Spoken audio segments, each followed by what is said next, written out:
से लगे बैतूल जिले में भी चुनावी सरगर्मियां चरम पर हैं। सभी राजनीतिक दलों के लिए बैतूल जिला काफी अहम रहा है, लिहाजा हर दल अपनी ताकत इस जिले की 5 विधानसभा सीटों पर झोंक रहा है। ऐसे में क्या है जिले की जनता का मूड, जानते हैं इस रिपोर्ट में। मध्य प्रदेश में विधानसभा चुनाव का बिगुल बज गया है और प्रत्याशी के नाम और अपने अपने राजनीतिक दलों के प्रत्याशियों के अलावा कार्यकर्ताओं में भी जोश देखा जा रहा है। अब मतदान को कुछ ही दिन बाकी रह गए हैं, लिहाजा सभी दल चुनाव प्रचार में अपनी ताकत झोंकते नजर आ रहे हैं। बैतूल जिले की बात करें तो जिले की सभी 5 विधानसभा सीटों पर राजनीतिक दल अपना जोर आजमा रहे हैं। बात करें 2018 में हुए विधानसभा चुनाव नतीजों की, तो वर्ष 2018 में बैतूल जिले की 5 विधानसभा सीटों से आमला एक ऐसी सीट है जहां भाजपा ने पिछली बार जीत दर्ज की थी, जबकि जिले की अन्य 4 सीटों पर कांग्रेस ने कब्जा जमाया था। आमला विधानसभा सीट अनुसूचित जाति वर्ग के लिए आरक्षित है और इस पर वर्ष 2018 से भाजपा के लिए डॉक्टर योगेश पंडाग्रे ने 73,481 वोटों से जीत दर्ज की थी। इस बार के चुनावों की बात करें तो जिले की 5 सीटों पर सभी राजनीतिक दल अपना दम दिखा रहे हैं। भाजपा ने अपने पिछली बार के जीते प्रत्याशी योगेश पंडाग्रे को एक बार फिर अपना चेहरा बनाया है, जबकि कांग्रेस ने मनोज मालवीय को प्रत्याशी घोषित किया है।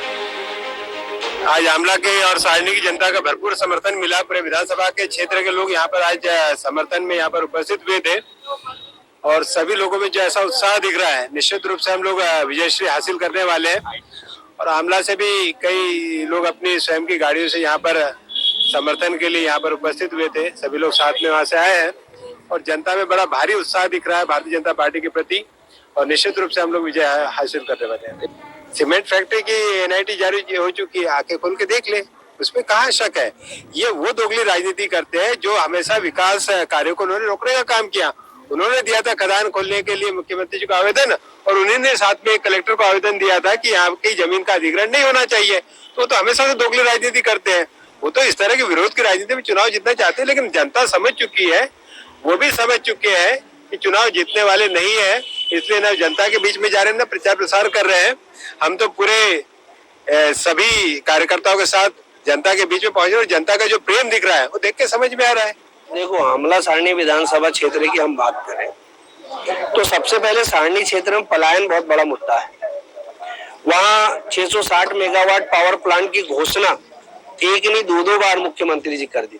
जब चैतराम मानेकर विधायक थे, चुनाव होने वाले थे, तब भी उन्होंने आए थे कि मैं 660 मेगावाट का पावर प्लांट बनने जा रहा। पूरे 5 साल निकल गए योगेश पंडाग्रे जी कार्यकाल के, पावर प्लांट नहीं बना। फिर अभी अगर आचार संहिता लगने के 15 दिन पहले फिर घोषणा करके चल दिए, तो हम लोग वहाँ घोषणा नहीं करेंगे, हम कमलनाथ जी के वचन को निभाएंगे, वहाँ काम करेंगे। पलायन को वहाँ रोकने का हमारा काम। हमारे क्षेत्र में सबसे बड़ा मुद्दा है, हमारा पूरा बेल्ट किसानी का बेल्ट है। यहाँ पूरे गन्ना उत्पादन करते हैं हमारे किसान लोग। वाटर लेवल हमारा नीचे जा रहा है। पहले 150-200 फीट पर पानी मिलता था, आज 1000 फीट पे भी पानी नहीं मिल रहा। तो यहाँ हम लोगों को छोटी बड़ी परियोजनाएं लाना पड़ेगा पानी के लिए, छोटे बड़े डैम बनाना पड़ेगा ताकि वाटर लेवल भी बढ़े और हम नहरों के माध्यम से सिंचाई का रकबा भी हम बढ़ाए। ये सबसे महत्वपूर्ण है। वहीं जनता जिले की इस बार जनता स्थानीय उम्मीदवार को चुनने जा रही है और स्थानीय उम्मीदवार के रूप में हमारे क्षेत्र के लाडले नेता हमारे भाई मनोज मालवीय है और मध्य प्रदेश में भी इस बार भाजपा का सफाया है। भाजपा का जो 18-20 साल का शासन रहा है, जनता उससे त्रस्त हो गई है। इनकी जो 50% की कमीशन की जो सरकार चली, भ्रष्टाचार की सरकार चली, युवाओं को बेरोजगार कर दिया, लोगों को महंगाई की मार दे दी, इससे जनता त्रस्त और इस बार अवश्य परिवर्तन होगा। नरेंद्र जी, किस प्रकार की सरकार चाहेंगे और क्या परिवर्तन होना चाहिए इस आपके आमला विधानसभा में? सरकार तो जो जनहितैषी कार्य करे ऐसी सरकार बननी चाहिए और जनहितैषी कार्य करने में सर्वोपरि भारतीय जनता पार्टी ही है ना, जो अंतिम छोर के व्यक्ति तक लाभ पहुंचाने का काम करती है। जो कि हमारे विधायक जी जो है उन्होंने बहुत सारे काम किए हैं, यहाँ पर जनहितैषी काम किए हैं। ग्रामीणों का आवागमन के लिए रोडें बनाई है, उनसे ज़्यादा सड़कें बनाई हैं। किसानों के लिए बड़े बड़े बैराज बनाए हैं जगह जगह पर, उनके जल संरचनाओं के लिए। अगर सेंट्रल गवर्नमेंट की और प्रदेश सरकार की विभिन्न योजनाओं का सफल क्रियान्वयन क्षेत्र में हुआ है। नहीं, आमला की जनता के लिए बहुत सारे काम किए हैं यहाँ पर, जैसे रोड का काम है, पानी का काम है, बिजली का काम है, ये सारे काम किए गए हैं यहाँ पर। जिस प्रकार भाजपा के लोगों ने पूरी जानकारी दी है, बताया कि सारी चीजें अच्छी चल रही, विकास भी हो रहा है, आपको क्या लगता है वास्तव में विकास कागज पर है या धरातल पर है कि अभी ये सिर्फ?